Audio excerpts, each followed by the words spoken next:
Educator with Janome Canada. Hi, Tanya. And today we're talking about foundation paper piecing. It's actually one of my favorite ways to quilt, and I know a lot of people are kind of up in the air on it, or don't understand it, or try it and don't like it, or lots of people love it. I like it because I like to do really complicated work that is tedious and super frustrating sometimes, but it comes out so beautiful. So that's why I love it. So I have a bunch of things to show you today to help make your foundation paper piecing so much better and so much easier. Hi, Sandra. Oh yeah, I'm glad you love foundation paper piecing too, Sandra. So we're gonna start. Okay, I'm gonna turn you back around. Boop. All right, so this is the block that I prepared for today. And we'll be using different parts of it over and again so you can see how it goes together. But I thought I'd show you a couple other foundation paper piecing items that I've made so you can get an idea of what you can do with it. So this is one of my favorites. Hi everyone, thanks for joining in. Okay, so this is called a kaleidoscope block. Basically it's the same block over and over again, and it creates interesting patterns in the negative. Like when I look at this blue here, it's kind of like a star pattern, and you see these chevrons and the whirligigs here. So, but it's a lot of like teeny tiny piecing. Like these are, what are these? A couple inch squares. I do have rulers. Let's see. So these are 2-inch squares ish. Oh, wait. Helps if I use it the right way. Yeah, so around 2-inch squares. So they're tiny. So piecing things that small is frustrating and sometimes not as accurate. So paper piecing makes it better or easier, I would think. So this is my donut quilt. It is actually the exact same pattern as this one, only I chose to make a different pattern pop out with a different color. So I made donuts because I love donuts. Donuts make me really happy. One of my favorite foods. Okay, so those are 2 of my examples. Oh, and then I have this other one because these are super intricate and they take hours and hours of work. But then I made this one, and this was super easy to throw together because it's just a lot of bigger pieces and not too intricate. But I couldn't figure out, I came up with this pattern, but I couldn't figure out how to design it where I would just piece it and get everything exactly where I wanted. But because I was able to draw it on paper, I was able to make it. So foundation paper piecing for this one as well. Okay, so if you're wondering, what the heck are you talking about? Okay, so these ones, good question, Sandra. These came from something, I want to say it was Foundation Factory, what it was called. I haven't been able to find it again, where they just had a bunch of kaleidoscope blocks that you could print off and use. So I went searching for it, and I don't know where you can get them now. But if you can draw a block and repeat it, then it is a kaleidoscope block. You can only see the diamond. Oh, yeah. Like it's kind of interesting how different things come out to different people. Yeah, so the donuts are here. It's kind of hard because we're close up. Okay, so what foundation paper piecing is basically here I've sewn all my fabrics onto a piece of paper, and so you're working backwards because you're placing everything down on the underneath, and then you're sewing along a line and you're flipping it open. So as an example, I have this one here. So I have 2 pieces of fabric, and I line them up along this line here for piece 1 and piece 2. I sew along that line, then I trim this down. So I pull this back, trim this piece down, and then when you flip it open, see it covers up your seam right there. So it's all enclosed, and you move to the back again and you add a next piece here. So basically all you're doing is using your paper as a template to sew on. And you might notice this doesn't look like normal paper. I have printed it out 2 different ways. Here is traditional paper. This is just a printer paper that most people have around their house. This works great. I've used this for years. It works well. It's a little bit thicker. It tears relatively easily. But what I've done here is, this is our Madeira tearaway stabilizer.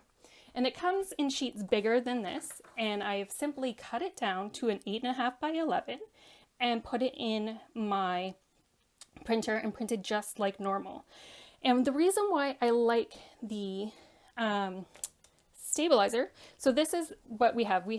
You can get these sample packs or these starter packs from your Janome dealer. They're Madeira. But why I like these is because when I have something that's intricate, when I'm piecing it, so if I had something like this, see this teeny tiny piece here? It's going to be super hard to get my paper out of that piece. I can use tweezers, I can do a lot of things, but it's going to still be hard. But with our tearaway stabilizer, it's actually made and is a little bit more dissolvable. So when you wash your piece for the first time, those little pieces that might get left behind are going to dissolve away. So it is super nice. Super nice way to do it. I actually prefer using the stabilizer. It makes a lot of work a lot easier. Okay, so we've talked about our stabilizer instead of paper, but there's a couple other things that are going to elevate and make your life a lot easier when you're doing foundation paper piecing. First up, very important, needles. So I like using our Janome red tip needles for all my piecing. They're a great size, they work really well. But the thing with needles is when you're sewing onto paper, your needles are going to dull fairly quickly. So whenever you're spending hours paper piecing, I suggest changing a lot sooner your needle than you would normally change your needle, because, and I know so many sewists are guilty of keeping a needle on for way longer than it should be, but especially when you're paper piecing, if you change from paper piecing to a new project, you're going to notice a big difference. So always have a lot of spare needles. And if you're just doing a couple paper piece parts and you are moving on to something else, maybe just take out that needle, have a dedicated case to put in your paper piecing needles, and then keep it in there so you have them separated so you know which ones you're using for paper that aren't going to be as sharp as other ones. So that is one of my tricks, is always lots of needles. Next up is Janome. It says it's bobbin thread. So this is a polyester bobbin thread. It is lighter weight than our normal piecing thread you would use. And the reason I really like this is when you're paper piecing, this one isn't so bad. Well, it's not bad, complicated. So you have like some doubling up of fabric in here, but sometimes you'll get 3 or 4 pieces joining at one section, and it's a lot of bulk. So if you can cut out any bulk you can, it really helps things out. So I like to use a lighter weight thread for all my piecing. And I find it actually makes a huge difference in the long run, especially when you're dealing with really thick pieces of fabric, or sorry, not pieces of fabric, but when you're dealing with a lot of joins. Okay, so that's another one of my little tricks. Okay, and the next one is tweezers. Okay, these tweezers, any tweezers you have, are going to help get out, yes, Sandra, right. I use the bobbin thread in the top and bottom. So I wind my bobbin with the bobbin thread and then I use it to stitch on top. These tweezers, I got these with my Janome Magnolia 7034D, if you want to go that route. But they're going to help get into these little pieces, especially sometimes if I go over the seam here, they're going to be little pieces in here. So that's going to help you tear out things from the corners.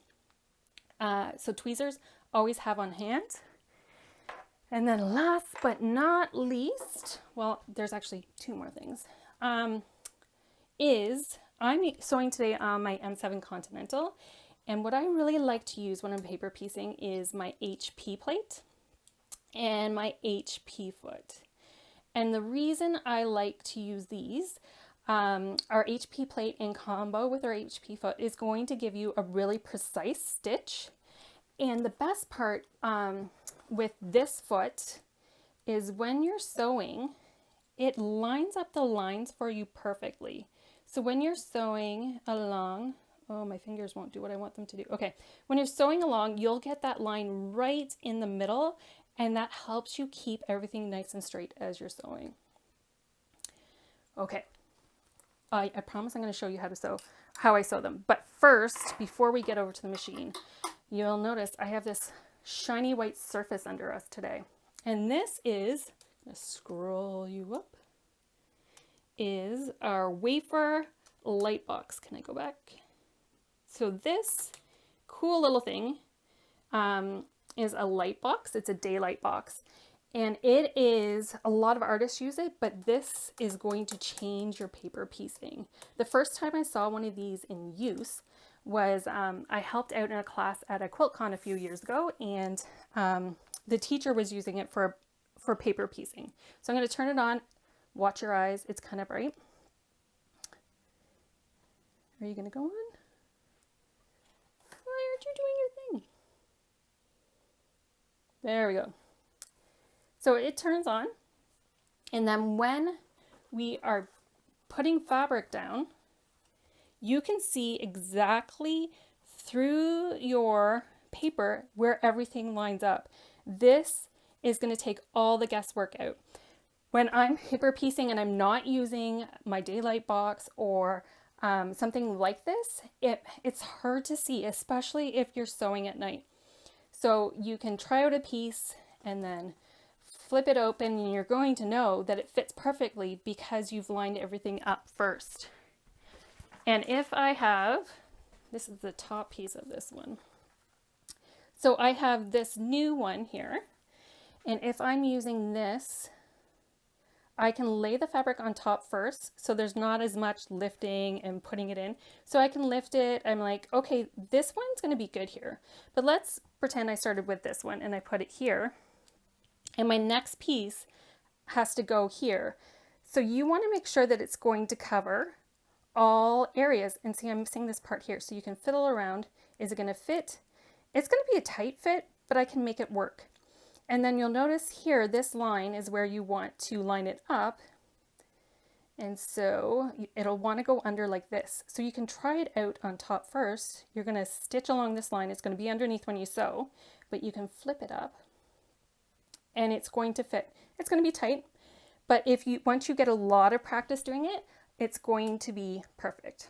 Okay, so if we are going to sew this one, we have the first piece down. And I'm going to use a little bit of an easier, bigger piece, just so we don't mess around too much. Okay, so this piece, you're going to line up with this line, but a 1/4 inch in here, so that it's like back here. So I'm going to pick this up, I'm going to lay this down, and looking through my phone is hard. Okay, so you'll see here that it's lined up here. It's not exact. That's cool, as long as everything is going to be covered when I sew. So I have all that set up, and we're going to sew this down in just a second. So we're going to come back over to my machine. Okay, I have the M7 Continental today, and we're going to change out the stitch plate. So one of my favorite features is when you press the lock button on the M7, it locks it, and then you press this lovely button here. And I'm going to press it, but I want you to see down here what happens. This is magical. I'm going to press the button. Oh, it lifts it up. And you can, and then in just a second, see this magnet goes back down so you can put the next plate in. And you can set up how long that takes if you're kind of slow to get to it or you want it a little bit faster. And now I'm going to attach my other plate, my HP plate. And it's now set into place. And I need to change my foot. So when I set that in, because it's a new stitch plate, I have a message that comes up here to remind me to make sure the proper presser foot is attached and the straight stitch needle plate is set. Okay, so now I'm going to come down here, and I found my little screwdriver, and I'm going to attach my HP foot. And you'll notice that it's all set up now. It recognizes that it has the right plate on and that it's going to line up for using this straight stitch hole here. You can, good question, Sandra. Do you glue your first piece down? You can. Once you get the hang of it, the first piece is the hardest. I can show you what you can do to deal with that. I'm just going to unlock my machine. Okay. Oh, and then, so when you're dealing with your HP foot and your HP plate, it's going to lock out stitches that you can't use. Like you cannot use a zigzag. You can't use anything except for a straight stitch. So when I'm foundation paper piecing, you want to use a smaller stitch length so that it's easier to tear your paper out and things are held tighter.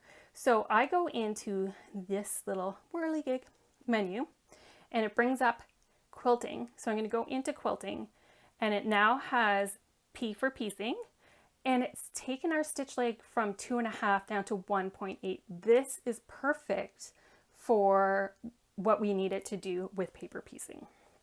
Okay, so when I come down here, if you are concerned about, I've taken the back piece out, getting this first piece not to move around, and it is tricky sometimes, especially if you're working with a bigger piece.